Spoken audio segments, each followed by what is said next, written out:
Patrick, so you're born 5th of December 1989. Mm-hmm. So your first memory would be Wither a Witch? Your very first memory would that be? Yeah, I should remember it, but I don't. I have a terrible memory. My first memory is watching Florida Pearl the next year. Right. With Dunwoody, winning the bumper. Yeah. I rode Florida Pearl. Do you know? No. Yeah, I did. Were they stuck? Very stuck. We'd done a thing. We were invited to Lord Bagnall. There was a quiz on, charity quiz. Yeah. And the next day I rode Florida Pearl and Alexander Banquet. Probably wouldn't have passed the breathalyzer. My bottle had gone about 4 years before. I remember going around the Galopin and he was like lying because he'd been around there for years. Lying sideways. It felt like being on a motorbike. Yeah. The round gallop. Yes. It's just, sure, it's different now, yeah. He was delighted for me to get off him, and I was delighted to get off him. I remember Willie, he was the first, which was the first, was our second Cheltenham, but he was the first one Willie had bought, and we got Florida Pearl, who was the first kind of winning point-to-point we bought. And Willie went down to sit on him before he bought him, and he said he rode him around a sand gallop in Costello's and hated him. Yeah. This is a big, slow boat. How am I going to get out of buying this horse? Because they artillery down there and everything. And he was walking back and he remembered Fred Winter coming over to the Ninga, to my grandfather's yard, and riding 5 or 6 horses. And the lads in the yard knew there was only one good one. I can't remember the name of him. I think he won the Galway Hurdle afterwards. But Fred chose some other horse. And Willie just said if Fred Winter couldn't tell, who am I to tell? So he bought him anyway. But he wouldn't give you the best feel on sand, supposedly. So redundant pal, Dawn Run. So they're just something you read about and heard about. Yeah, I mean, it was amazing. Actually, only last week, they have a big thing to Dawn Run up in the Lord Bagnall, which is our local, and I was just looking through her race record, and I mean, it's amazing how Grandad campaigned her. Like, she was second in the Neptune at Cheltenham, came to Ainge, she won a Handicap Hurdle on the Friday, won the 2.5 mile grade 1 on the Saturday as a novice, and then went back to Punchestown to win the novice there. She must have been a hardy bit of stuff. Yeah, and to win Champion Hurdle. And then John obviously had been ill, and you remember Sir Peter O'Sullivan's commentary, the mares beginning to get up. She's made it, Dawn Run has won it. Yeah. Unbelievable. Like, obviously being older, but same sort of, it's that when you get into, when you're 9, 10, 11, 12, them horses that capture, you're maybe different because you're so much in it. Do you know what I mean? Them horses that really capture your imagination for the sport. Like I've only heard the stories, and obviously there is a sort of a Timeform squiggle, I suppose, with the memory in that Tony didn't ride, but he got unseated at Cheltenham, didn't he? Yeah, and I think my mother was saying they were on their honeymoon at the time, and she said Willie, when it happened, Willie just knew that he was going to lose the ride. So, but anyway, she won. So she won. She was unbelievable. So, were you into it as a kid, 7, 8 years of age? So, what was life like? Primary school, coming home. Obviously, racing was there, but were you mad into it? I was into it. Like, the hour was much different. Like, we had less than half the horse we have now. We would have been second or third in the Trainer Championship. Noel Meade would have been champ? Noel Meade was always, and we would think we might beat him on prize money, but he'd always win on winners, and it used to be done on winners back then, I think. No, I was mad in the soccer. I used to Roy Keane, Dennis Irwin, Man United. So not Gaelic, just soccer? No, yeah. Played a bit of Gaelic, did score a point in Dr. Cullen Park, alright, for primary school, but did soccer and used to run a lot, loved running. John Kern used to train me up in O'Loughlin, and would have been kind of county champion, been maybe placed in Leinster's, and then in the All-Ireland I'd be mid-div somewhere. So what did you want to be? You say 12 years of age, Patrick Mullins. What were you? I wanted to be a soccer player. There used to be a camp down in Waterford every year, so I went down 2 years in a row and didn't get picked either year, and that was that. Yeah, and then when did you think I'm going to be a jockey? When did you want to ride in a racecourse? When I was 12, I got to ride in a schooling race, slightly illegally, at Tipperary, and rode in that. And after that, I was just like, no, this will do me. But you're near 6 foot, or you are 6 foot, are you? No, at 12. No, at 12, I was tall, but I got quite tall then, and it was always the case. Willie was saying that you're probably only going to get a couple of years of this. So I always thought I'd ride till I was 20, 21. Like, I'd have been 11 and a half stone when I was 18. Yeah. But I didn't get any heavier. Yeah. First ride? First ride was a mare called Screaming Witness in Thurles, last meeting before Christmas. I forgot my AAR card and I was afraid to ask Willie for a spare one, so I paid in. And finished 7th. And the mare, she ran one more time New Year's Day in Punchestown, finished behind Chumbawamba. It was a good mare afterwards. and broke her pelvis. She was a 7-year-old mare by Sharon as our nondescript French pedigree. I said to Willie, I want to keep her to breed off her. And Willie said, you're mad. And he was right. But he was actually wrong in this case. She's bred 8 foals and 7 of one. We only put her down last year, actually. So we had her for a long time. And you said earlier about life's different, like the yar's different now. The success your dad's had is unbelievable, isn't it? Probably won't be matched in my lifetime. Look, he would have to think that. I mean, there is always someone to come along, but what he's done, the size he's got it at, and I think he's changed the game. But I think he's had to do that because Gordon expanded his size as well. But compared to how the yard used to be, everyone used to come in, they'd get their lunch, and the tack room used to be just beside the kitchen, and it was much, much smaller, and it's just grown and grown. What makes him good? What sets him apart? Why is he good? You hear people say, he's got the best horses and all that, which I believe is nonsense. You mentioned Gordon Elliott, when he set up training, he'd no money, no horses, and he had a few very low-grade horses, and he'd take them to low-grade races at Paris, so he was winning bad races with bad horses. He was winning. Yeah, what sets Willie apart, I think... What always stands out to me is, and it's maybe going too far along, but when Gigginstown left. So Willie would have been early 60s, had been chairman trainer however many times, had lost 60 horses, so at the time that was about a third of the yard, maybe a quarter of the yard, and to lose the most biggest owner in racing at the time, Willie could have just kind of consolidated and just been happy with his lot, and finished second or third in championship and trained good horses. But instead he went out, he got more owners, he got more horses, he got more staff, he got more problems, built more stables, and we're bigger from it. And that's his mindset. He's never the mindset, he doesn't take no for an answer. He'll never be told he can't do something. He'll always try something, no matter how crazy it is. I remember David Casey got his appendix out just before he went to go down to Melbourne one year, so he couldn't fly. So Willie was like, well, can we not get him there by land to Melbourne? Which might have been quite mortally dangerous for David, but Willie was willing to risk his life for it. But that kind of thinking, like no one else would have thought, wouldn't even have considered it. So he does think beyond and outside the box. And you always say he's, you'll ask Ruby, David Casey a question, and it'll be down to Ruby or Willie's time or whatever, but he's probably very good at delegating and very bad at delegating at the same time. Come Sunday morning when you're doing declarations, he's the final say, but obviously he's got like Harold Kirk buying him, your job, your mum Jackie's got her part, Ruby's got his part, David Casey and the other 20 or 30 I haven't mentioned, but you've all got your part, your system. Yeah, he delegates very well. He doesn't micromanage, doesn't have to micromanage. Some people, obviously he has huge attention to detail, but it's not like obsessive or so he trusts people, he gets good people, and I think that allows him to grow as big as he did. If you're micromanaging everything, you maybe get caught up in the minute, and he's very good at letting things go. He'll get worked up in the moment, but 5 minutes later it's done, it's gone.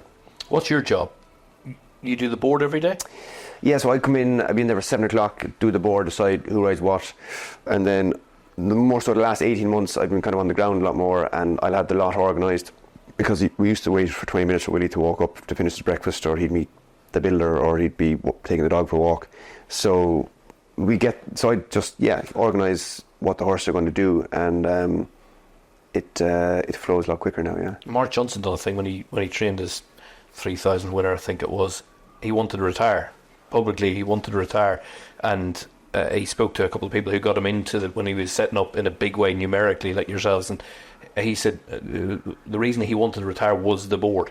So you're matching up horse to rider.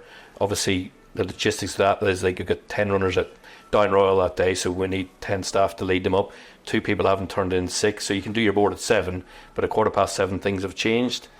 Do you find it very hard? Yeah, I used to hate it when I started doing it, and but I enjoy it now. But yeah, it's funny. Like, people take great pride in their horses, and someone who looks after a horse might come up to you like, I don't want such and such riding that horse, or I want to ride this horse, and you need to put the right personalities with the right personalities horse-wise. You know, if you have a lazy horse, you might want someone who's a bit stronger on them. If you have a very nervous horse, you want someone who doesn't have a temper, with loads of patience.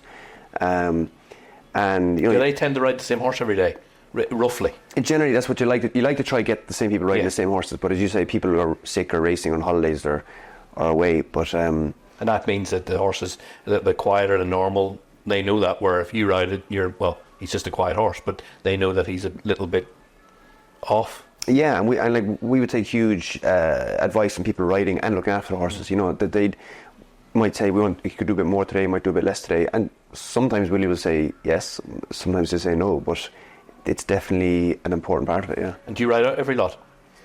You said about organising. Do you do that on horseback? No, so you used to. But you miss stuff on horseback, I always want to see people riding horses, see that does work or that doesn't work. If we're busy, I'll be riding out. I'll ride work. I'll get up on a horse to ride work or school it. But lately, the last 18 months or so, I'm more so on the ground. Yeah. Your dad's 67. It sounds like, listen to you, that one day you might take over. Would you like to take over? Yeah, I'd love to take over, but I think, in England, trainers seem to retire, whereas in Ireland, they seem to die. Like, my grandfather trained till he was, late 80s, and I don't see, I'd say Willie would be looking at Mark Johnson thinking, why would you retire? Why?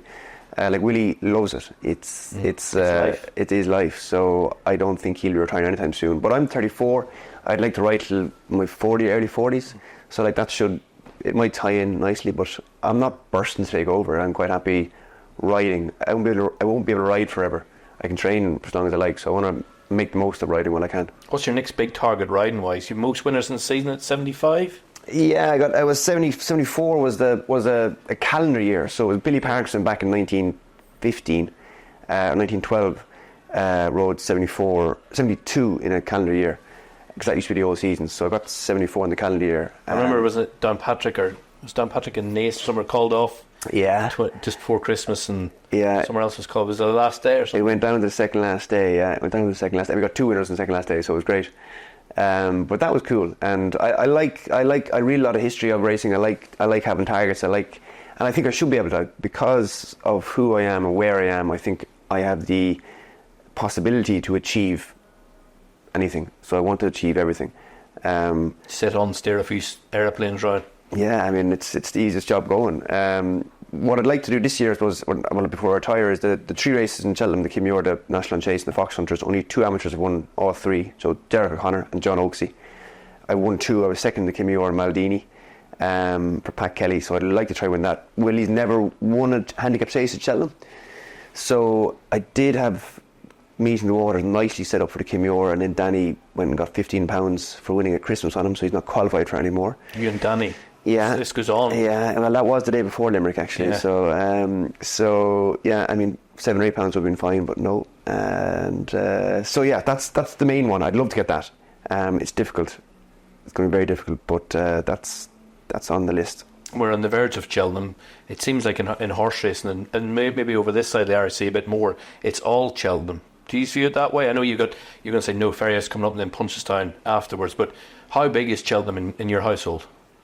Oh, sure, yeah, as big as anywhere. And it's but Willie, Willie doesn't make any decisions till the last minute, so there's not that constant. He doesn't even try to make decisions early, so he just leaves it till the last possible moment. So there's no ongoing stress. If you get me, just the last couple of days are quite stressful when he's trying to get an answer out of him. But it must with many runners we have 60, 80 entries, 60 or 70 entries. Yeah. But you will come with that where there's high profile owners, lots of money behind it, pressure of first, second, third favourites, splitting horses up to keep everybody happy. There is pressure there. Like coming in early March as we are now, you're checking horses, have they eaten up, have they matching tendons, so much that can go wrong in a stable overnight. The mood must change from mid-August when you're chilled out to early March, surely. Do you know what? It doesn't particularly. I think we're kind of used to it now. We always have a big team. We always have fancied horses. We have a good system. We have a good routine. We have good staff, and we have enough staff.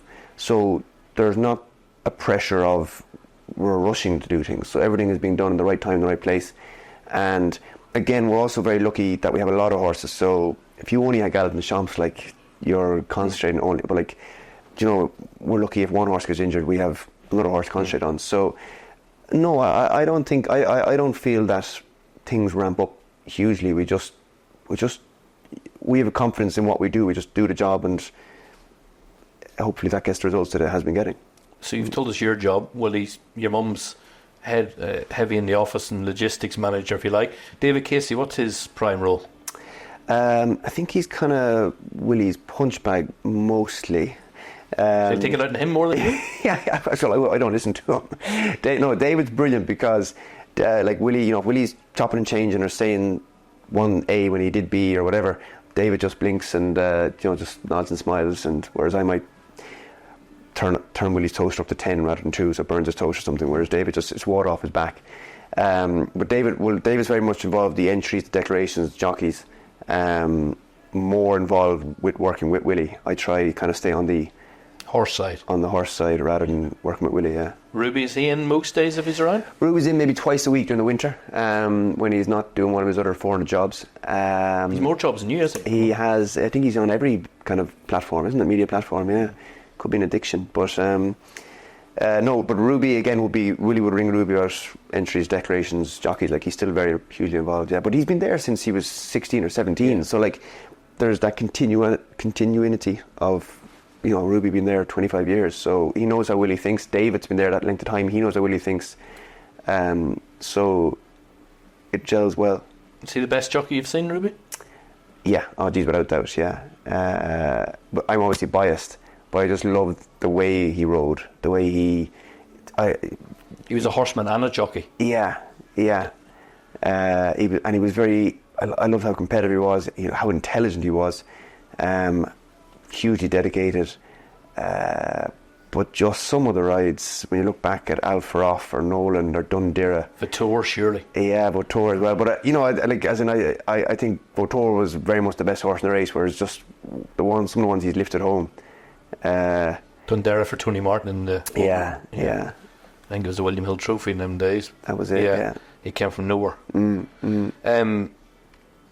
Is he schooling jockey? Does he school still, Ruby? No, Ruby said, he said, I don't know if I can say it exactly, but he said, what's the point say it exactly. What's the point of having the foreplay if you can't have the sex? So he says he doesn't want to school. I'll Google that later. Yeah. So he doesn't school anymore. He rides work. With David Casey then, who's the same age, loves schooling. The worse jumper, the better for him. Obviously has a screw loose somewhere, yeah. And David was a great jockey, wasn't he? Natural size, the right size for a jockey. Yeah, 10 stone, but a very good horseman, could settle anything. I used to ride Rule Supreme, who was an awful jumper, and won in Cheltenham, won on him. Had some brilliant days for us. Nobody told me. Won some of the top races, but it's just brilliant, Ruby and Casey, that they've been there so long and they're still there. I'm not comparing, but Paul Townend, I don't know him as well. Quiet, he seems quiet, gets on very well with your dad. Excellent jockey. Tell us about him. Yeah, Paul wasn't as quiet when he was younger. He's got very quiet now, very dedicated now. He's a cousin of Davy Condon, so he's not bred to be that quiet. No, and he wasn't originally. No, we would have had a lot of fun before, but no, very professional now, very quiet, doesn't like doing anything media wise. But what I would say is amazing is that I think Ruby's the best I've ever seen, but I think you could very much take an argument that our stats are as good, if not better, since Paul's taken over. Now there's probably a better quality of horse, and I think the yard has improved, but he's more than filled Ruby's boots. Gavin Sheehan was on record. He'd done an interview, I can't remember who with recently, but he was saying best jockey he's ever seen is Paul Townend, without a shadow of a doubt. Yeah. I mean, look, and I don't think there's much to argue with that. He's won 2 Gold Cups for us, 3 Gold Cups for us. Cheltenham Chases. He doesn't miss. He doesn't. What will it be like for him and you going over? Will you go to Cheltenham Sunday? Fly over Sunday night. Yeah. Right out there Monday. Love Monday Cheltenham. Monday Cheltenham is just a great day. We ride out. It's kind of half deserted. It's very relaxed. Like the job is done at that stage. You're just waiting. And it's not like you're waiting for a train. Like it's very comfortable, calm before a storm. You say you enjoy it because a lot of people wouldn't enjoy it. They'd be happy when it's done and look back and your tunnel vision, but you get a chance to soak it up and take it in. Oh yeah, no, Monday is great. It's the excitement. What's coming? You know, you're looking forward to the week.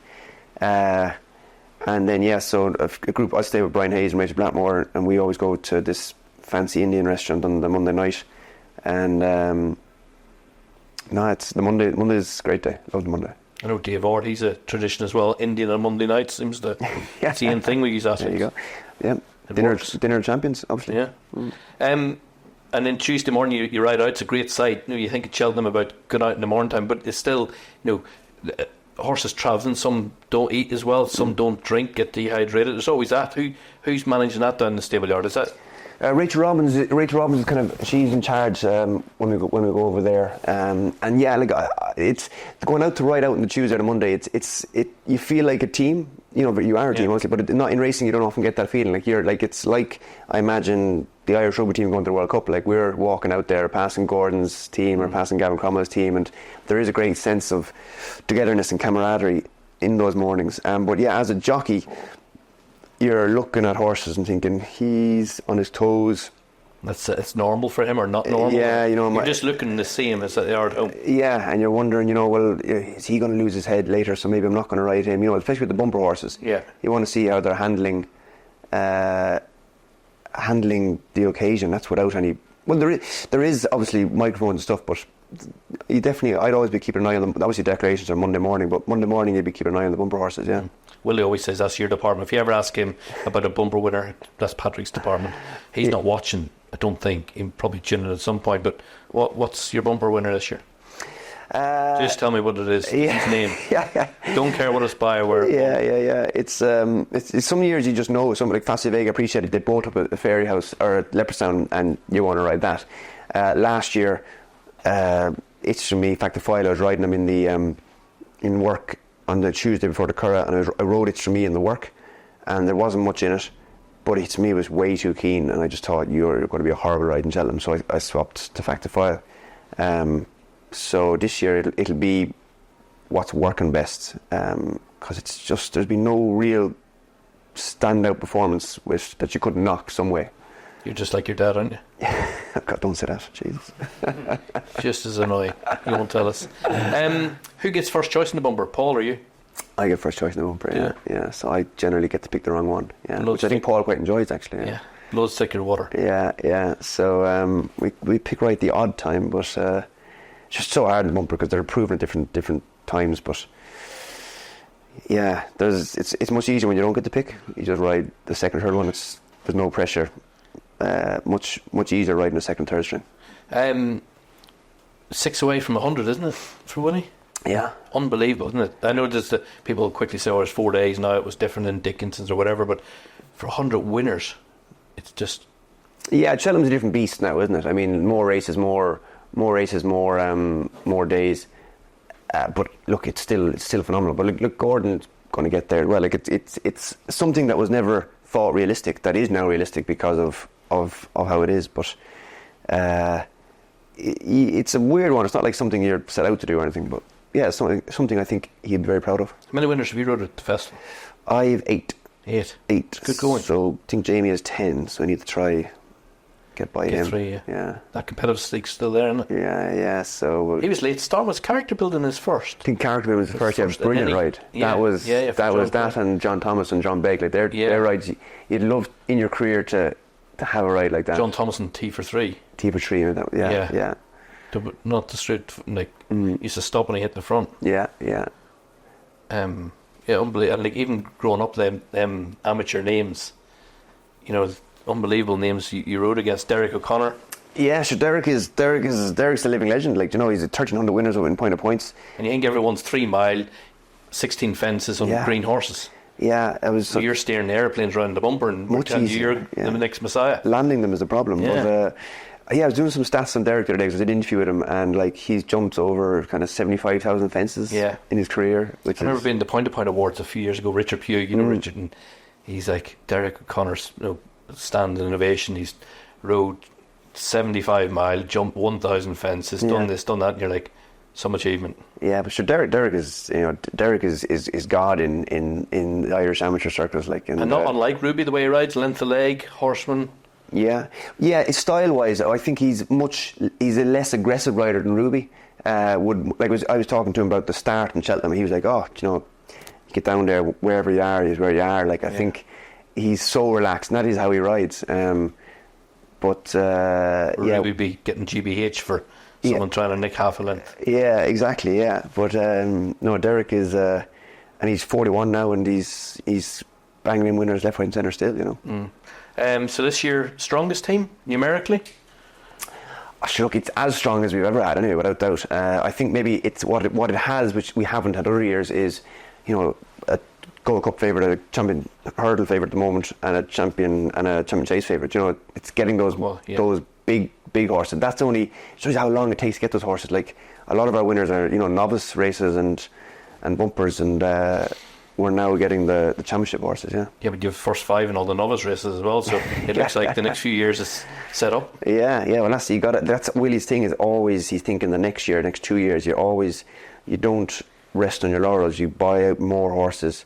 You got to have them coming along. You got to have new horses coming in, new blood. And Harold Kirk's good at that, isn't he? Because you seem to source them from A, B, C, D, E, F, G, everywhere they come, don't they? Yeah, Harold's brilliant, and obviously Pierre Boulard as well. But yeah, Willie doesn't have a type. You know, sometimes you see, like, we would have trained fillies. You know, we would always have taken fillies. Like, I would have think Paul Nichols and Nicky Anderson never would have taken fillies, maybe until recently there was a Cheltenham race. And you know, you could nearly picture a Henderson horse or a Nichols horse. They're kind of a big chasing type. You know, the perfection type. Whereas Willie was always any size, any type. Like Hurricane Fly, your Monju, who was the size of that table. Yeah. You know, he. And even, you know, I think when we went to France, even we couldn't buy the Auteuil horses, so we went down the country. We bought Kivega on the show, who were winning in the likes of Tremor or Plumpton, and then worked their way up to Auteuil. But Willie doesn't have a type such. Harold and Pierre are very good at locating good horses. Yeah. What was your worst day at Cheltenham? Duvan, the Queen Mother?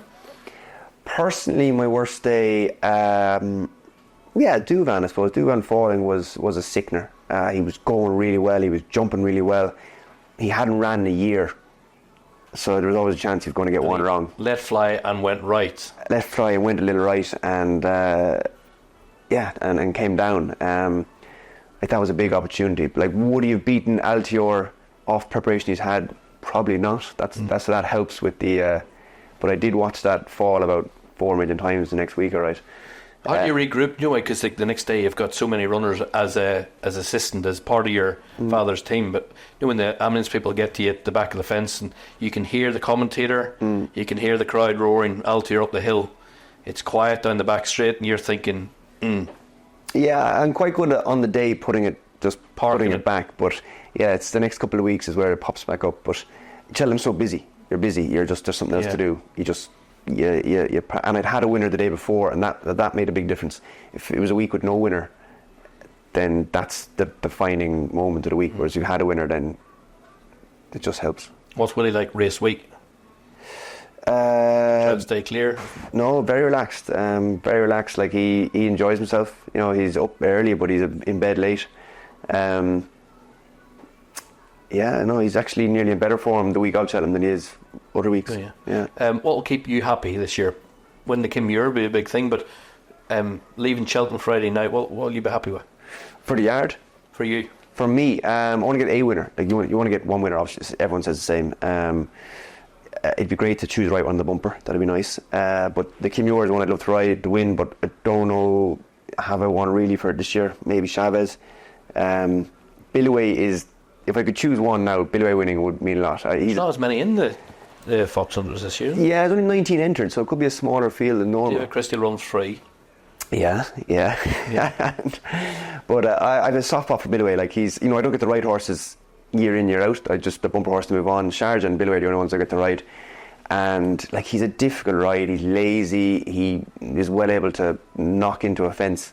But he has a great way of running. You know, like, when you really say to him, come on, he does give it. And the year he won getting up, that was a huge thrill. He's 12 years old. This is probably his last dance.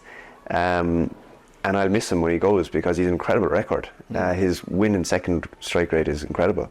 So if I could choose one winner this year, I'd choose for him to win, yeah. Not to Kim Muir and get that record done? Well, look, we have other years for that. This is last year for Billaway. And your dad, what do you think will keep him happy? Obviously, you mentioned about the 3 championship favourites. I think where we're at the moment, if you come home with less than 6 winners, it's nearly kind of seen as disappointing, which is a mad thing to say, but I think that's just where it's at. And I think obviously Galopin Des Champs regaining the Gold Cup is going to be the main race. So they're the 2 things in and around, I suppose, yeah. What's your most popular horse over the years? Faugheen, Hurricane? I think Faugheen was probably the most popular, wasn't he? I mean, well, for you, the one that I enjoyed the most. Yeah. Well, Hurricane Fly is my favourite horse, but a bit like you're saying, I was a bit younger back then. You rode cousin Vinny against him, didn't you, Royal Bond? In the Royal Bond, yeah, we were third, first time out over hurdles. But the fly, and Faugheen had as well, the rise, the fall, and the rise again. But what Hurricane Fly, he knew the aim of the game. He wanted to win. He put the head down, the nose out, the ears back. You could tell he wanted to win, especially when he was older. And you see horses now at 9, 10, like 11, he was still beating the best. He was never probably at his best in Cheltenham. Whether that was the course, whether that was travelling, I don't know. But his personality and his attitude, and his soundness, even though he missed the Supreme Novices and he missed his first Champion Hurdle through injury, he never missed a full season. But he did have little soundness issues. Like, he could have achieved more than he did, actually. And talking about your dad, asked you earlier about setting him apart, like reinventing him as a chaser, novice chaser, whatever age. Yeah. So when Faugheen going novice chasing at 11. Limerick, you won on him, didn't you? I won him on Limerick, and that's the most nervous I've ever been riding in a race, because he wasn't the most natural when he'd won his beginners, and I schooled him at home, and I knew he was better when you were going forward and asking him. But I knew there was obviously when you're doing that, there's a chance that you could get a fall. And with his age and with his profile, I was like, if this horse gets a fall now, like if something happens, I rode in the first race in the day as well, and it's the only time I can distinctly remember being nervous before a race. But anyhow, I remember we landed back in the second last, and the wave of noise that hit him, and you normally don't hear the crowd. But it was just a fantastic reception. Now, he got it in Leopardstown as well, but I think he got the same reception in Limerick, and there was a huge crowd there. That was a very, very memorable day, yeah. Hopefully plenty more. Great to catch up. Very best of luck with what's to come. Patrick's going to give us hopefully more winners very shortly, where he's going to be joined in the studio with Dave. Thanks, Niall, and thanks, Patrick, who by the magic of television joins us in the Get Stuck In studio for part 2 alongside regulars Dan Barber and Matt Brocklebank. Before we kick off with the main debate, Patrick, we had a competition on Facebook to win 2 tickets to the opening day of the Cheltenham Festival. They got to ask you a question. Congratulations to Sue Williams, who is our winner. Sue will be in touch with details about how to collect your prize. But here is the winning question. What has been your proudest or favourite moment in your career so far, Patrick? Tricky one. Say the thing I'm most proud about is I've won 3 Galway hurdles. I think riding a Grade 1 is obviously, and riding in Cheltenham, but if you're riding the best horse, the favourite in a small field Grade 1, that's easy enough. But the Galway hurdle is a 20-runner handicap, and to fluke 1, you can do that, maybe do it twice, but I think winning 3, that's what I'm probably most proud about in my career so far. Right, exactly. Keyword there, so far. Fantastic. We're going to look ahead to Cheltenham now. You won't be surprised. And Patrick, a question you won't have been asked yet. Where's Ballyburn? No, it's not where's Ballyburn. We're going to look at the novice hurdlers. But 3 of Willys in the Sky Bet Supreme, 1, 2, 3 in the market in Ballyburn, Tully Hill and Mystical Power. You know all 3 well. If you were to get the ride on one of them, which one would you choose? Well, look, Ballyburn is the horse that we think the most of. But it's interesting, going back to Punchestown last year, we obviously had the options. We had to decide which of them was going to, Tully Hill or Ballyburn was going to go for the champion bumper and take on a Dream to Share, which was going to go for the winners of 1.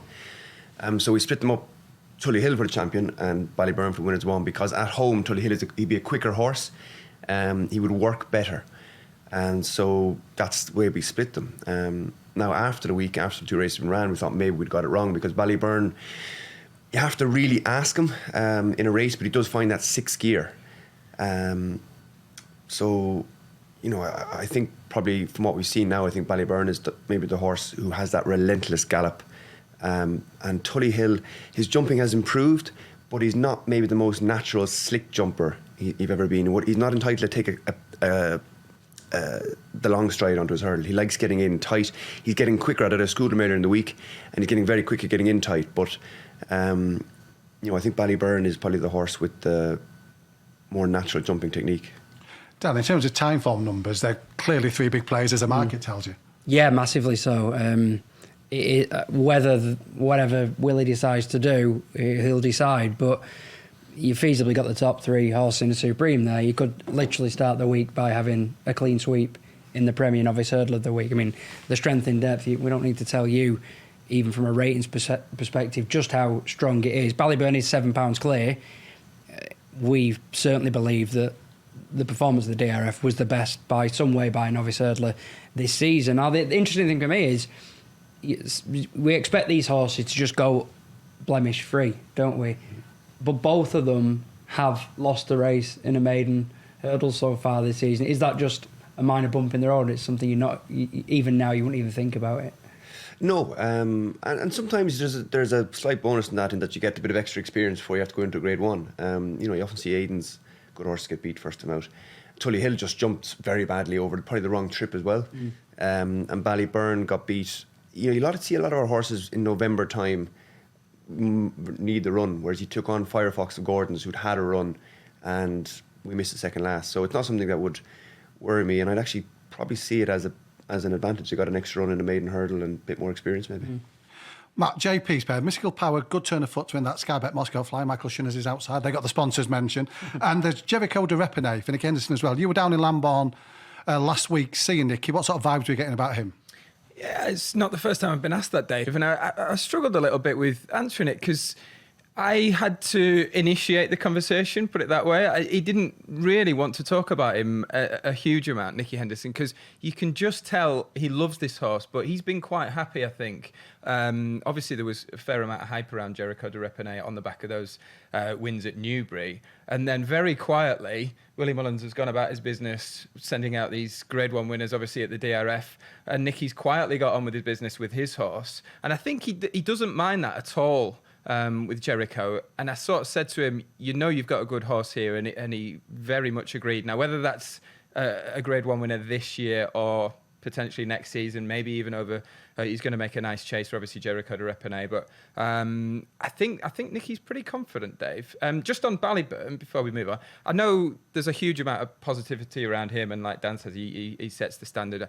I do like to try and pick holes in these horses. I mean, if that were the race at the DRF, if that was like an American flat race, you'd be looking at it saying he's got the run of the race, because he got quite an easy time of things, didn't he, on the front end? And then obviously the omission of the final flight, I thought personally made that into a 2-mile race, made it into more of a test of stamina. Now did that play to his strengths on the day at the DRF, I'd say?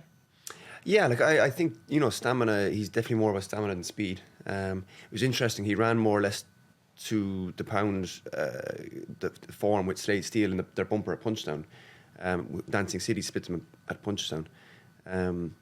But yeah, he took a lead for the first couple of furlongs. He ran a bit keen, but I thought it was impressive because they went a strong gallop and he just kept going. Yeah, it's a bit like what the Romans ever done for us, isn't it? He jumped well, he travelled well, he stayed on, and he quickened. But other than that, yeah.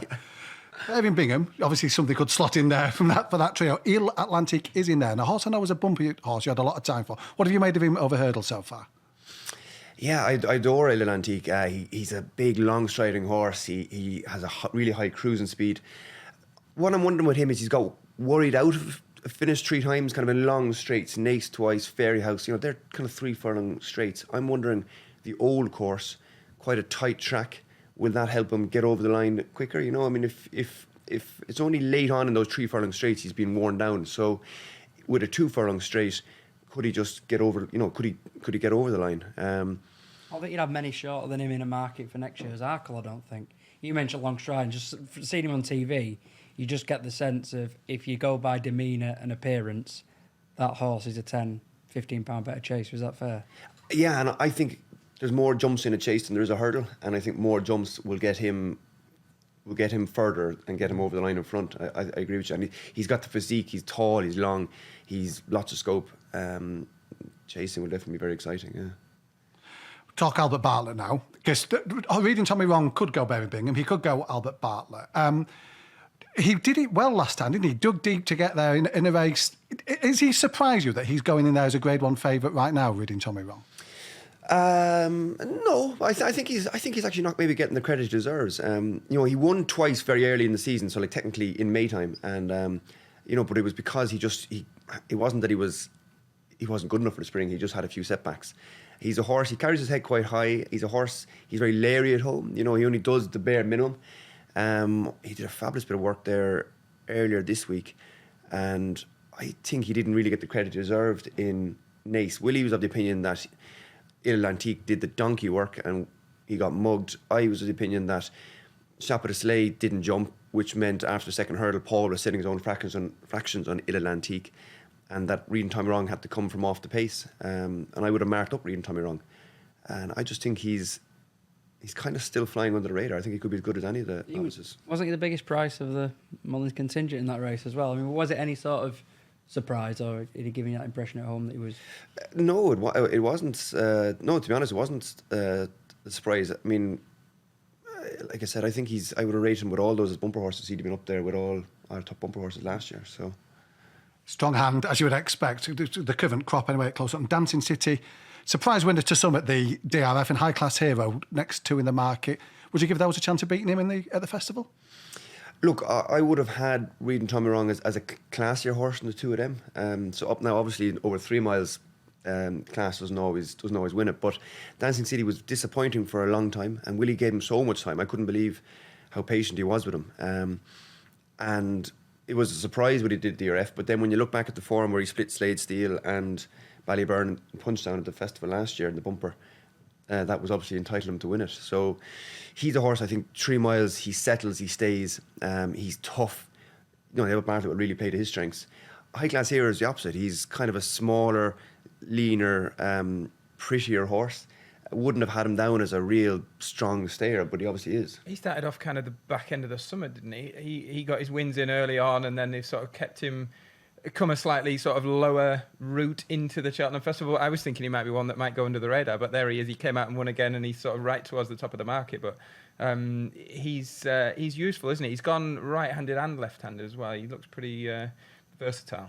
Yeah, he's definitely surprised us. I mean, he wasn't overly expensive. Was he an 80,000 or 90,000 buy?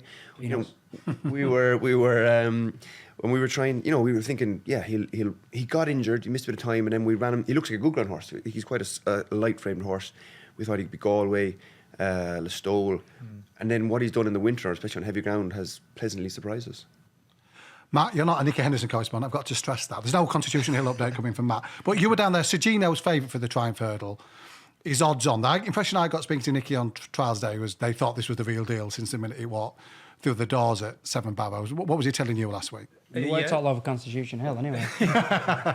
There'll be very, very long faces, I'd say, if he's beaten. Yeah, they think they've got the special one there, I think.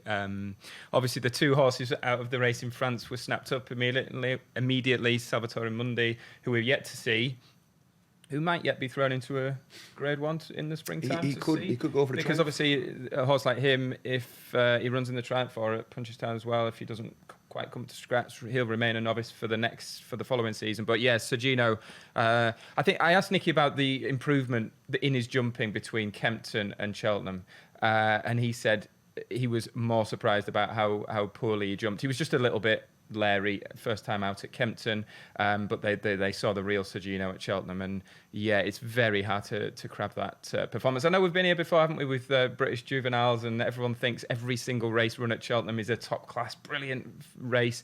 Burdett Road, did he run his race in defeat? Since been ruled out, so perhaps not. But yeah, Nicky will be upset, I think, if Sergino's beaten.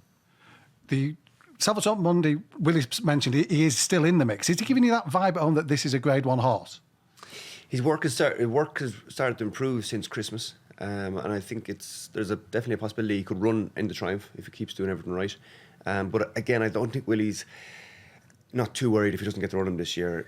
I think Willie's happier running horses as novices maybe rather than juveniles. So we'll see. But he's definitely working well at the moment, and he could still go to Cheltenham. That'd be a huge ask, obviously. But we've seen the likes of Ilete Thomas stay a maiden as a juvenile and be a good novice hurdler and novice chaser. And you've got the spring juvenile team as well. Danny Mullins, I spoke to earlier, wasn't convinced of finishing the same order next time. Would you expect it, Cheltenham? Do you think something can come from behind the pack? Yeah, I think Stormheart made a bad mistake the second last, and I seen the fall out to the right, lost a lot of ground. Look, it's hard to know. They all finished in a bit of a bunch, didn't they? I mean, Milesborough is the horse that we love because he looks like Jackanam, who's also a juvenile. He's a big, lengthy, rangy horse that could go on and do more. I'm not a huge fan of the juveniles. I find they're I can't ride them for one. And, I just think it's a division where not a lot of horses go on. You're still way clear of them, don't you? Yeah. But it's something different this year, wasn't it? Joe James was saying that about it was been a purposeful thing with Lossiemouth from last season as a Premier Juvenile. Was it a belief that some of these we've maybe rushed a little and we just want to give her a bit more time because we think she could make the transition? Well, look, like I said, I think a lot of juveniles don't go on to much. Obviously, it's a division that rewards precocionists, so maybe other horses catch up. But yeah, I think Willie was of the opinion we've got to try something different to try to get better results. And hopefully, I suppose it's obviously with a mare it's easier because you have that option of the Mares Hurdle, whereas if you were you'd have to go be champion with a gelding. But just trying to do something different to try to get better long-term results, I think. Just one final juvenile. A horse, Batman Girac, he also ran quite an eye-catching racing behind that day. I spoke to you about him a couple of times. Is he the sort of horse that's going to find himself in a Fred Winter? He's almost like a Triumph horse in a handicap, do you think? Definitely on ability, yes. But like I said, his temperament is he's hard himself. He wears a hood. He's difficult. He's keen. He can hang. He'll be a big field handicap is he'll be a difficult ride. Tough race that one, the Boodles sometimes. It is. It's a proper what Cheltenham races used to be. You need a lot of luck and running. Those big fields, if you go forward to stay out of trouble, you might run too keen. If you drop in to get settled, you might run into trouble. So he definitely has the ability to be better than his mark, but he's going to be a very difficult ride in it, I think. Talk about difficult. The Mares Novices Hurdle all of a sudden looks one of the hottest races of the week. Jade Grugy's been brilliant so far for you. How high do you think she can fly? Look, her work at home is good, but it's not what she's been doing on the track. I mean, her two performances on the track were very, very good, particularly at Christmas, and then beating a penny 100. But as you said, this looks actually one of the most competitive races. Brighter days ahead, like Gordon and Jack are so keen about her, and obviously Dice Sardinos as well. So I've been behind both of those, a long way behind both of those in different bumpers, and it's hard to have huge confidence going into the race with that ability, but our mare, we do think a lot of her. You've had 50 and 66 to 1 shots hit the frame and win this race. Is there anything lurking for us in that race? Yeah, again, because the Mares Hurdle is such a big field, and that creates a lot more riding troubles and running troubles, and sometimes you can get bigger prices winning. But this year, I'm not sure. I mean, I don't think anyone would have picked out Eglantine de Soy the year she won. No, I'd be thinking Jade Grugy is very much the number one. Stick with the Mares, Dan. The Mares Hurdle itself, fascinating race. Lossiemouth's favourite. There's a clamour with Constitution Hill, new scare for her to be put in the champion. Will he, Richard, make it very clear she stays in the... And you look at the Timeform numbers, it is the right fit for her, isn't it, in terms of ratings? Yeah, I suppose there's another element, however, when you see how easily she dismisses horses that they're not top tier hurdlers by any means. They'd be massive also runs in champion hurdles themselves. But there is that element, isn't there? We've seen so many mares in recent seasons, Annie Power, Honeysuckle, you name it. There've been plenty who have taken advantage of the allowance. Now my close to the mast, I did say live on Racing TV in the aftermath, I want them to go for the champion hurdle and more in the spirit of competition. But at the same time, I completely understand the sensibilities of there are only 28 races, and the natural inclination is to not avoid the sporting side, but favour more, we're going to go for the race that we think we could win. But I think she'd add bundles to a champion hurdle, getting the £7, particularly given the overall concerns about the current favourite and long-time dominant horse in the division. Patrick, you're going to get a beat. You're going to ride Ashfield Diamond against it. I presume you're going to try to draw out a stamina. Is that the one thing that she's got to prove in this Mares Hurdle? Yeah, look, her pedigree is obviously, I think Laura Glitters is the second dam. You know, it's obviously quite a quick horse. She showed huge speed. It looks like she's actually improved a lot. You know, Gallimar So and Zarek the Brave were just behind her as juveniles. It looks on her run this year that she's maybe improved beyond them. And Ashfield Diamond obviously has plenty of stamina in her pedigree. There's only I think I love riding her. She's a great mare. She's rapid the jump. I've always been trying to keep her settled and ride her to run well, but I think now she has learned to settle a bit better. You can ride her more forward, and the only 6 horses who've beaten her, she's been third 3 times, are all Grade 1 winning geldings. Yeah. Ilite Thomas, Fassa Vega, Tiopu, Imperia Pass. Marie Nationale as well. Marie Nationale and Irish Point. You know, there's 6 very good horses. So I think she's a huge chance. And, you know, if Lossiemouth, I would have, you know, Lossiemouth's win in Cheltenham obviously last round looked hugely impressive. But before that, I just thought she could, Ashfield Diamond, with proper gelding open form, could serve it up to Lossiemouth. But everyone else seems to think I'm mad. Let's talk about another one that you're riding. We're going to move on to the Novice Chase. There's Embassy Gardens in the National Hunt Chase. A lot of people excited about his chance. Emirates looks to be the danger. The market says it's a 2-horse race. What are your thoughts going into it? Yeah, Embassy Gardens, it's all about potential with him, isn't it? Because I know the horse that won the race on Back and Focus, Ratvinda and Statler, Gardam Neil, had placed in Grade 1s, whereas he hasn't. Now, he obviously lost his head at the start. He had a Bartlett last year, but it's a horrible start. Again, it's a big field. It's on a bend. It's downhill at the first. Everyone rushes, and he just ran too keen. I think the National Chase start will be much different, and he'll settle fine. But he was well beaten in the Grade 1 at Punchestown. So he has to show that he's that level. I mean, whereas to me, Corbett's Cross beat Founder 50 over 2 miles. His stamina maybe a slight worry with him, possibly. The other thing that caught my eye was that you've just reeled off those horses that you've won on, all anchored fairly well back. He's quite keen going, isn't he? He tends to be prominent in these races. Are you going to have to sort of switch things yourself, or is he going to have to switch and come along with you? Yeah, it's funny. It's obviously you have to see what's declared and what other people's tactics are. But I like to get them switched off in that race. But again, he's only had the 2 runs in small fields where he's kind of bowled away. So I remember carefully selected. He was similar. I think he only had the 2 runs and he was bowling away in front. And he carefully selected probably lost his race before the start. He was in a muck sweat, but I tried to hold him up, and he was too keen all the way. So that's why you prefer horses had a few more runs, and particularly in bigger fields. But then, like you said, Corbett's Cross looks the fast horse. So do you want to be hanging back with him to turn into a sprint? I don't know. Tactically, it will be interesting, but it'll depend on what the final field is and what other people are going to do.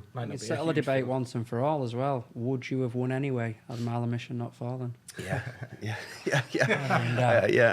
I think so. I thought, to me, it wasn't that he paid for the ground he took, and he bought it, and he had to pay. He still had to pay for it, and he would have paid for it up the hill in my book.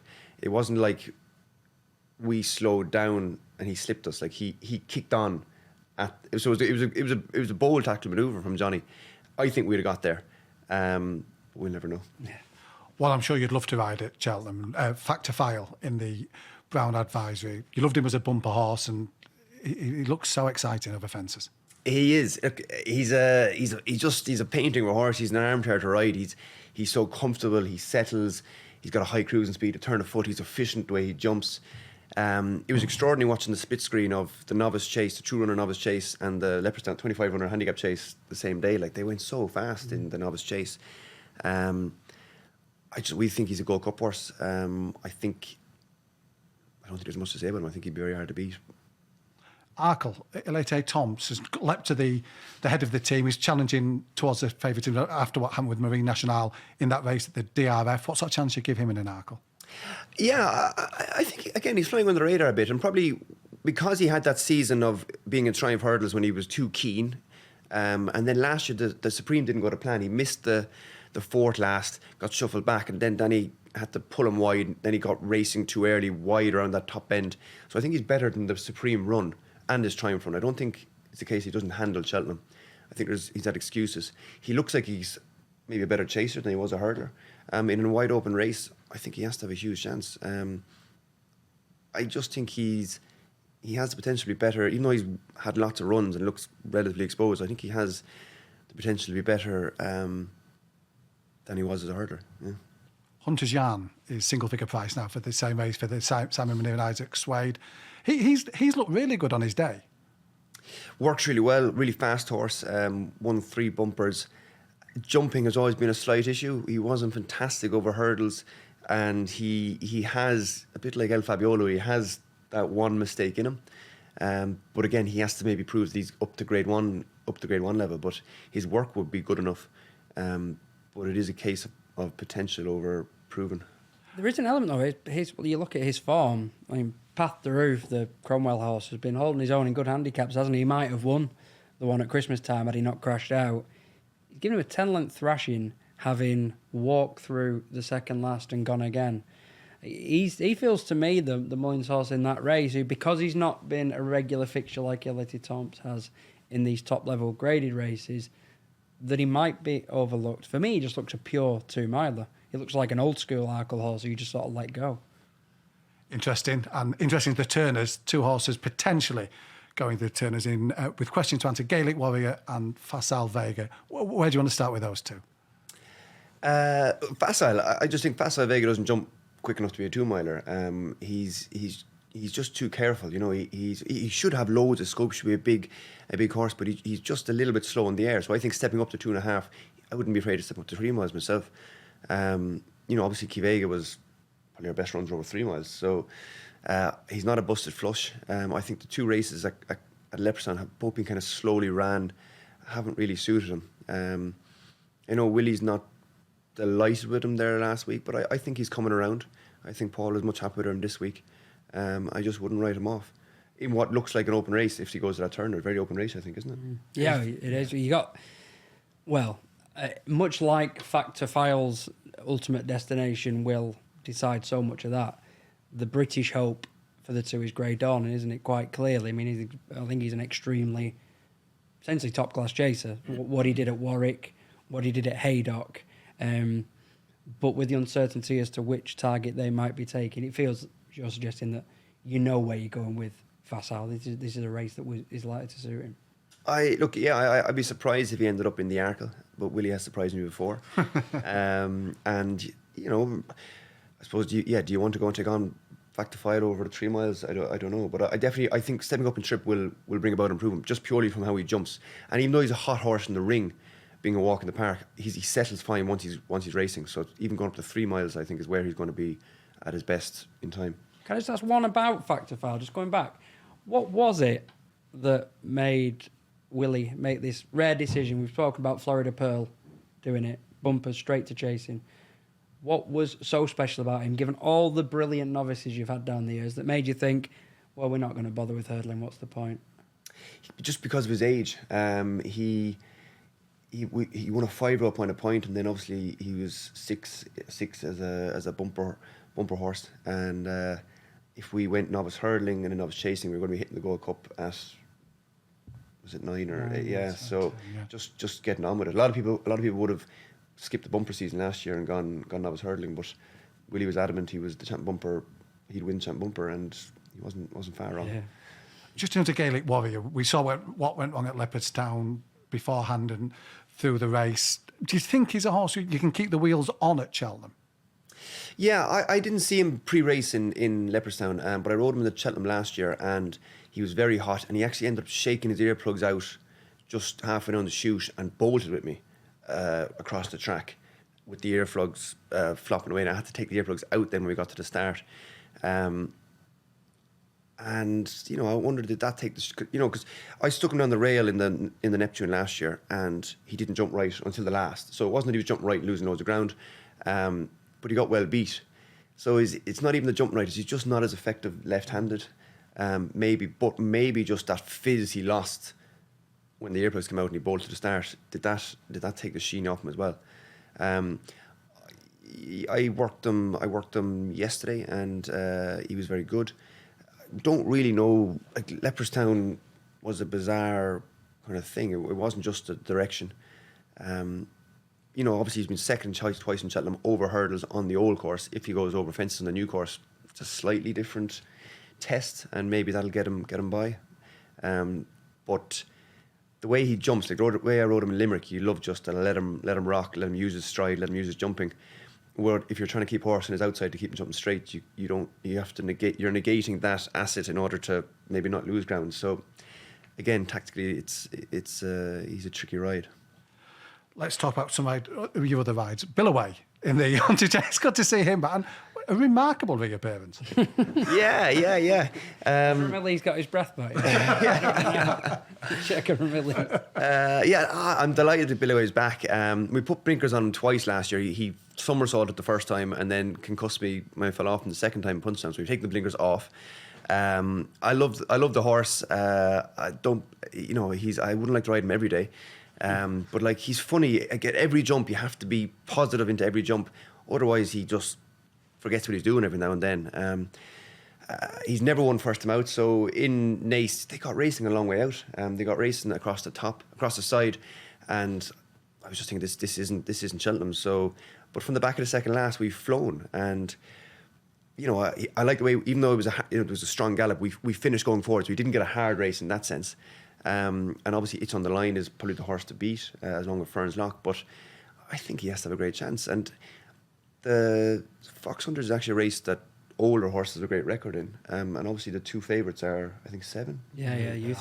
So I think he has a great chance again. And I saw the entry is a small entry. Could be a smaller than normal. Again, that Fox Hunter is often a big race, and you just need a bit of luck and running. But this is probably Billaway's last dance, and I think he's a horse I'm looking forward to riding most this week. If he could win again, I'd get some kick out of that now. Tremendous. Other end of the spectrum, the bumpers. I'd imagine some years your bumper ride sort of from November. This year, is it going to be a late call? Very much so. Some years, if the horse, if Fassa Vega Appreciate It win at DRF, you're going to ride them. This time last year, I went to the Curragh and I rode It's For Me in the work against Fact to File, and there wasn't actually a whole lot in it in the work, but It's For Me was just too keen. I was like, you are going to be in a horrible ride in Cheltenham, whereas Fact to File is a beautiful ride. So that's why I swapped to Fact to File. So this year it'll come down to who does the best work before I choose the wrong one. And I can't ride the fillies at 10-11, so I can't ride Maureen anyway. I thought knock an eye in case you want. She showed a real turn of foot when winning last time. She did. Look, I don't know how good the race was, but she could only do it the way she did it. Mares can win the champion bumper. So if she goes, she'll have obviously a huge chance. But I can't ride her, so she's not in my thoughts. I thought Jasmine DeVoe put in the best performance visually. Again, the horse that was second was well beaten a couple times before, but just I had a little look under the bonnet in the last furlong, and he fairly revved. Can't go, probably the horse does the best work. Got beat at Christmas, but Fernie Hollow and Champagne Fever got beat at Christmas and went on to win. I was going to say I've liked this horse from the start, but last time he just was at the ground, like he just looked a bit slow, didn't he? Do you think he's going to have the gears for Cheltenham? Yeah, I was in the moment. I was a little bit disappointed actually in how we picked up, but I think Navan on heavy ground, it probably is very hard to really fly through the line. I do think better ground will be better for him, but he's a horse that has a lot of gears at home, and maybe on better ground he'll show that on the track. And the other one then is Argento Boy, who is a brother to Briar Hill, who, like, Briar Hill was a 20-1 shot when he won. I actually want him to go for the 2 mile 3 winners one for Limerick the week after Cheltenham. That's his kind of work he was doing.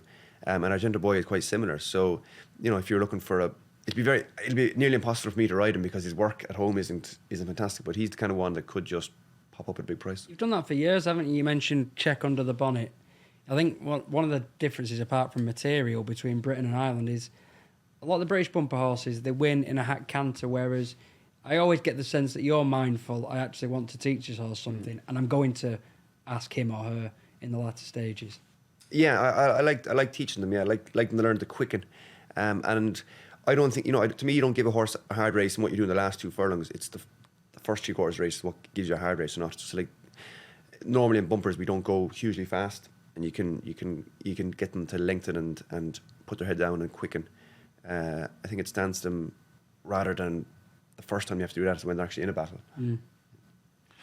Let's talk about Chavez. He could be all right in the Kim. We're not 100% certain at the minute, but he's the one that Willie's got in there, so he'd be on the radar. Yeah, I was looking at him the other day and I'm trying to make a case for him. Look, he's unexposed. He's only had the 5 runs and, four runs really. He's unexposed over the trip. And to look at him, you think he's a 3-miler. He's got a nice weight. The English handicapper didn't miss him now. But he's coming off the back of a bad fall the last time, which is an idea. But he just, the profile is there that he's lightly raced, he's unexposed over the trip. I've never won the Kim Muir. I was second at once on Maldini for Pat Kelly. It's the only, I won to win the 3 amateur races. Derek O'Connor and John Oakesy won the 3 of them. So I need to try and win the Kim Muir. Where's the Grand National horse going, the Paul Byrne horse, the Paddy Power winner? Meeting the Water as well. He was originally the horse I was hoping to have in this race, and then Danny got £15 for winning at Christmas. Bad luck continues. Yeah. Well, it was the day before Limerick. It had something to do with it. So he's no longer qualified for the Kim Muir. He'd probably go for the Ultima, I'd imagine. Imagine he'd go for the Ultima, which seems to be a good try for the Grand National. Strong stayer, isn't he? Seems to stay very well. The question mark, I suppose, with him is, was there this golden highway at Christmas out wide? I don't know. But the handicapper hasn't missed him for that. Time to talk about the 3 big guns to end with. And we'll start with Statement. We're recording this before we know for certain what's happening with Constitution Hill. The last update from Nicky was the blood test taken at back end of the week weren't as encouraging as they'd hoped.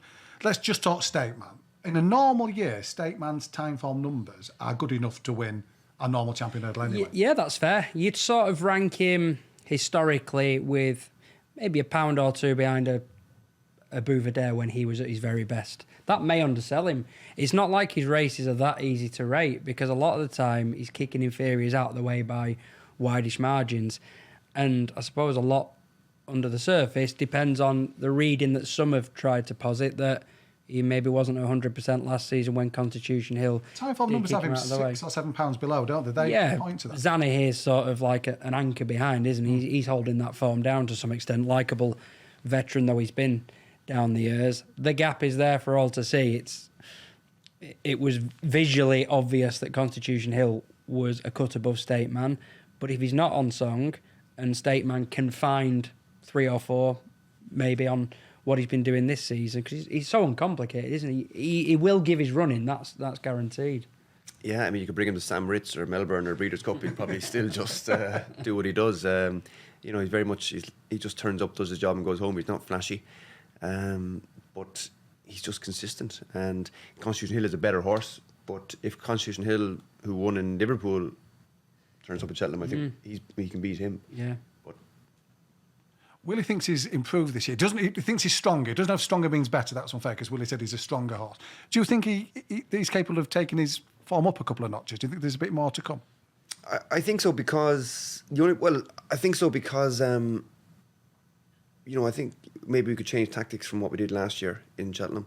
I'm not so sure he underperformed as much as Paul thought he did. I thought maybe that's just what chasing Constitution Hill makes you feel, but. I think in the right scenario, as you say, his form is hard to. He hasn't been maybe really pushed. So in the right scenario, I think he can up his form. Yeah.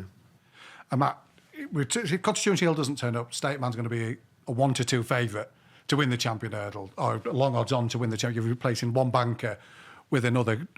If it's Constitution Hill less, do you see any danger to Stateman lurking in that field? I can't knock him, Dave. No, I'm really struggling. It was interesting speaking to Daryl Jacob after Christmas because he obviously rode in Pere Pass and had quiet hopes that maybe dropping back into Trip he'd be able to give Stateman a race, but he was wildly impressed with the way that Stateman quickened again and really put them to bed. I think Christmas was arguably a little bit better for me than last time, but he's going to be right for Cheltenham, isn't he? And very hard horse to crab.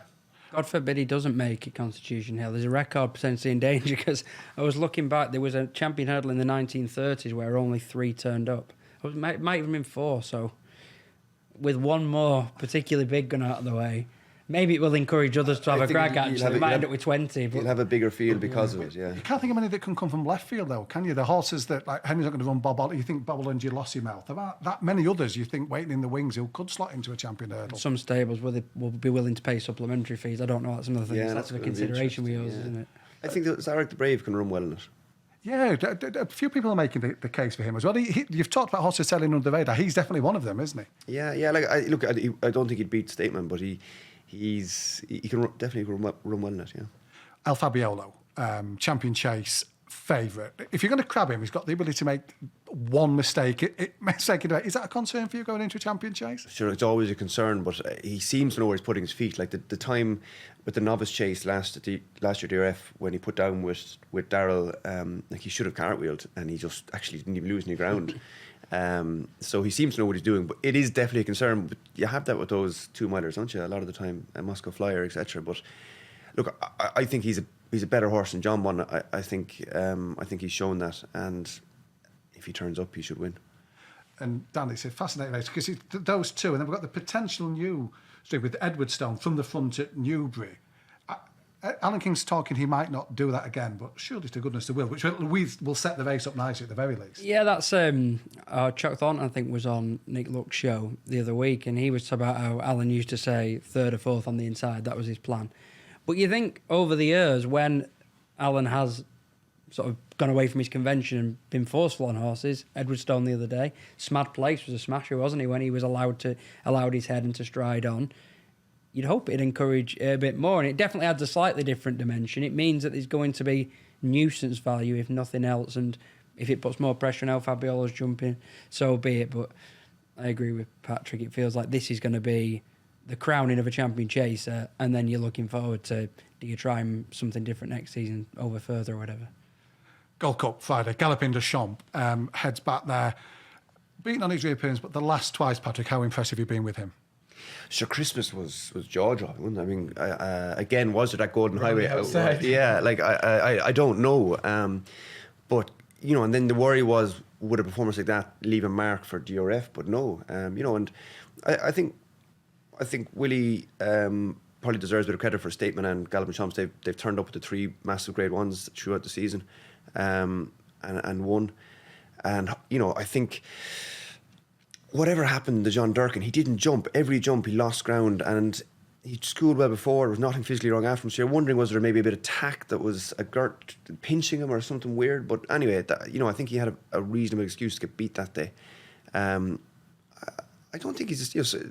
I don't think it was so much the trip. I don't think he's as slow as some people make him out to be. But obviously, last year the question was stamina. So now it was a mess of a start last year. That's why Paul ended up quite so far back, but the idea was going to be settle in, get him settled, and come with a run. Whereas this year he's going to be a much simpler ride for Paul. You know, he can bounce out handy. He's a horse doesn't run keen, so if there's a bit of pace, he can slot back. If there's not, he can stay there.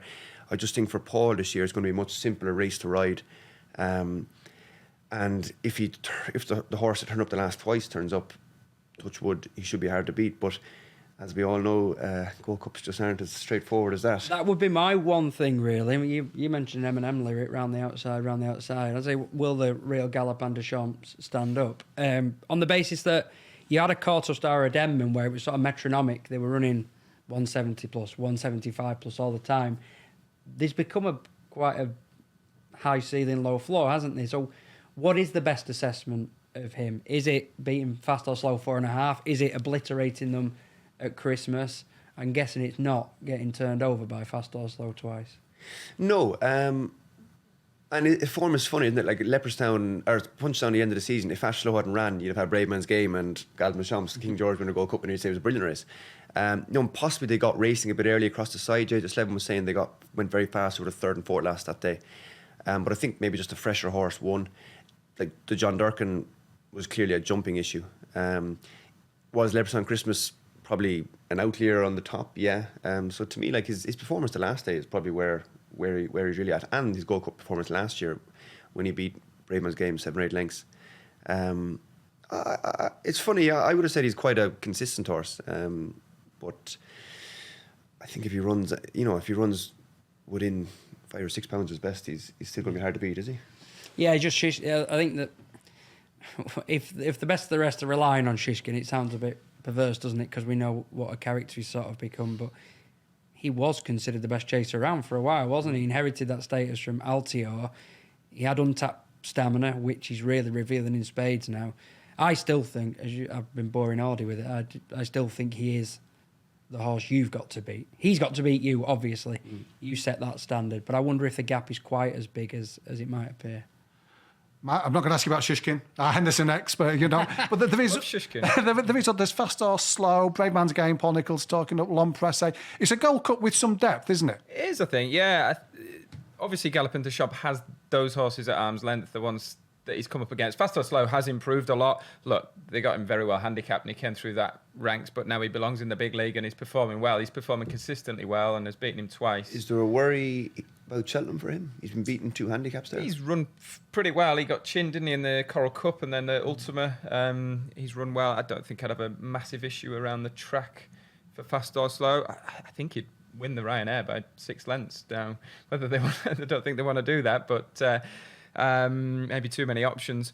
L'Homme Pressé, I'd still have him at the back of my mind. He's eased out in the market. I suppose from my point of view, I'm looking at the betting because Shishkin, I will mention Shishkin, he is the 170 odd horse that is going to run his race. But the problem is, after 3 fences, he could be 20 to 1 in running. So I'm not desperate to take 7 to 1 about him. At double the price, L'Homme Pressé, we know how good he is. He was a very good novice chaser and has been lightly campaigned. Now, found the run at Ascot a little bit baffling. I thought that campaigning was a bit strange. The comeback run was great, and I realised that they sort of get over the bounce factor to run again, but over an inadequate trip on a right-handed track just really confused me. So obviously going back left-handed is going to suit him. We know he likes Cheltenham, so I think he's a player. He's an each-way player, and then the other one, Korak Rambler, but I think they're going to have to... He's such a strange horse, isn't he? And he's the sort of horse I might back for a place at 7 or 8 to 1. So there are betting options, but ultimately Galopin Des Champs is going to take a bit of whacking, I'd say. Would you give Hewick any chance? I don't think Hewick's quite up to this. I genuinely don't. I think Shishkin would quite comfortably have won the King George. And Hewick would also need, I'd say, fairly decent ground. And I know it can dry out through the week at Cheltenham, but we're looking at pretty wet weather in the few days in advance. I think he might hit the frame in the National, just as a completely different topic. On the top way? Yeah, just because we know how effective he is over these long distances. He's won Bet365s. Didn't he win the Durham National one year as well? And he's climbed through the ranks. We might get some good ground by entry as well. It just tends to be the way now, doesn't it? Cheltenham's going to be soft, good soft. I mean, what did he do in the King George? I thought he was flattered to some extent, but he was flattered because he's got so much stamina. It enabled him to sustain his run when the other two were flagging. Obviously, Shishkin was out of the way. The Gold Cup last year was strongly run, and he was in front of the second last when he fell. Hoy Seigneur was at the front and going well as well, wasn't it? It was a slightly odd race, but they did fall by the wayside. Yeah. You give Hewick an each way. I just thought, I thought he ran he ran very well in that last year, and and it wasn't the plan last year, whereas it's been the plan this year. Do you think it'll be a nice measured reaction as well in the winner's enclosure if Hewick?